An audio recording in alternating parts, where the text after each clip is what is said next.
So you'll see, this is our freshening of the S3 or A3 family line. So you're gonna notice some exterior design changes. You see on the front, the new design really follows that of the A4 and upcoming S4. So you have undercut headlights, a big, wider, more prominent single frame grille, different lower bumper design as well, a lot sportier and a bit more dynamic. When you move to the side, you'll see a different side sill blade. It's now a little bit more prominent on the side, sticks out a bit more. And if we go to the back of the car,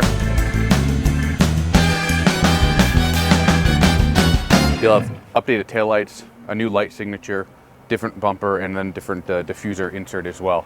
And the S3 obviously gets 4 exhaust tips. Yes, every S Model S car gets quad exhaust tips, one of the signatures of S. And then you can see as well here, the alu mirror caps, also an S distinguisher. And on the grille, you'll see these double louvers here, also alu optic trimmed. So my driving partner asked this question, Yep. but what have you done with the fog lights? How come they're no longer over here? There are fog lights. Yeah. Look up a little bit. They're called all-weather lights. So with LED headlights, we now have LED all-weather lights in here as well, which essentially act the same as like a fog light, projects the beam pattern wider and lower onto the road to help you see when it's in fog.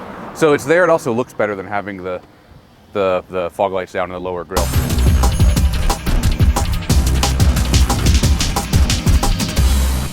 We have a 2-liter turbocharged, Yes. direct injected. Tell me about the horsepower and give me kind of the numbers. Sure. So 292 horsepower, 280 pound-feet of torque. It'll do 0 to 60 in 4.7 seconds, officially quoted by us. If you look at some of the previous test reviews, it's a sub 4.5 second car, so it is quite fast. And tell me about the Quattro system. Have you tuned that differently Yes, from a so- standard A3? Yes, the S3 gets specific Quattro software, which is something that we use in the TT and TTS also. So now in Audi Drive Select, which is standard on every S3, you have the ability to adjust essentially your torque split front to rear. So when you put it in dynamic mode, you have more of your torque by default going to the back of the car. And this then will also help with, turn in, a little more fun to drive factor.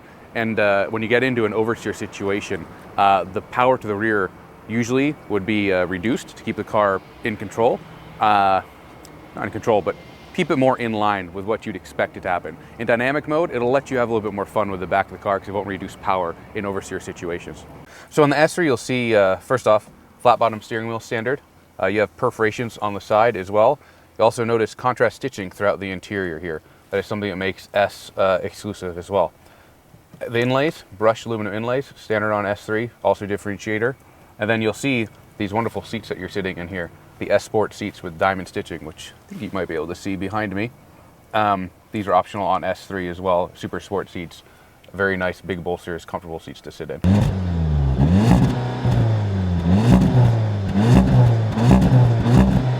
So the car is on sale now, actually. Okay. So the whole A3 family, as of this week, is available to purchase at your dealership.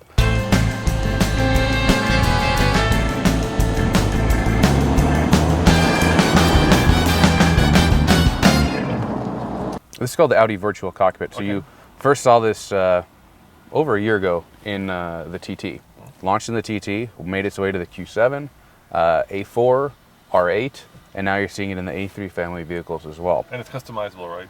Yeah, it is customizable in how you can show your information. So if I cancel the navigation here, it'll show you what we can put on the right. So when you have nav going, on the right side of the screen here, we'll show you your navigation direction. So you can have nav, your tachometer and speedometer right in the center. And then on the left, you can show if you want to have a map, or if you have your telephone paired, or if you want to go scroll through your playback, you can switch to radio, everything. And this is all done on the steering wheel, so you never have to take your hands off of the wheel, which is what's great about it.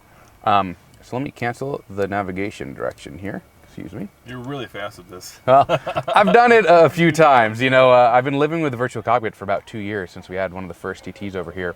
And so I've really gotten to know it very well, and I absolutely love it. And one of the things that I always say when people ask me what's the best thing about it is that I forget that I'm looking at a screen, because everything is so fast and lifelike, and the resolution is so good.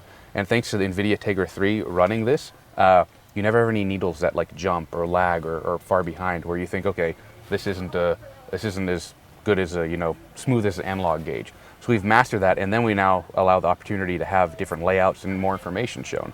Also, you have oil temperature on the left. Yep. And then on the right here, if you move over a little bit, you should be able to see the boost gauge. Yep. Yep. Boost gauge in the bottom. They'll show you what your turbo is doing. So you have an option to adjust what you put on the right side of the display here, where you can have it be your fuel consumption. This will always be up. And then you can put your radio or everything on the left. Long-term or short-term memory as well, which not bad, 25 miles per gallon of 1,400 miles, and then a lot of press drives with people not babying the car. Yeah, it's quite. For just under 300 horsepower. Yeah, and we know we're not all driving it gently on these press trips either. No, so, we are. We're very gently, yes. Course. And of course. What can you put on the right? On the left. On the left, yeah. So Yeah. on the right. So these were on the right here. So you can scroll through these oh, I see. to Okay. permanently be on the right. Yep. And then on the left, you have, again, similar things here, and then you can also go to different tabs. So each one of these tabs correlates to these buttons down here on the MMI as well. So you have essentially kind of redundant controls. And can you put the entire navigation up there? You can. So it's really slick. one of the cool things is you have what's called sport mode, and then you have infotainment mode, where then you have the full map directly on the screen. And this is Google Earth as well. Yeah, it's really cool. Through the 4G LTE in the car.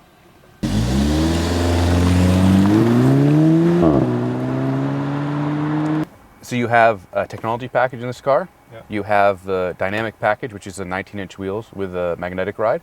And then you have a Bang & Olufsen sound system, 705 watts of power. And then these S-Sport seats with diamond stitching. And then also extended leather package in here. You see on the armrests and on the knee bolsters, additional covering.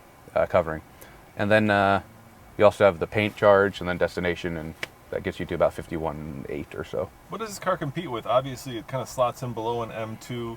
It doesn't does. quite compete with the AMG Mercedes. Nope. So it's kind of its own thing, right? It's kind of its own thing, and it's a nice in-between for someone who wants more power than an A3, wants to stay in a smaller vehicle, but you're getting near performance levels of an S4 as well in here.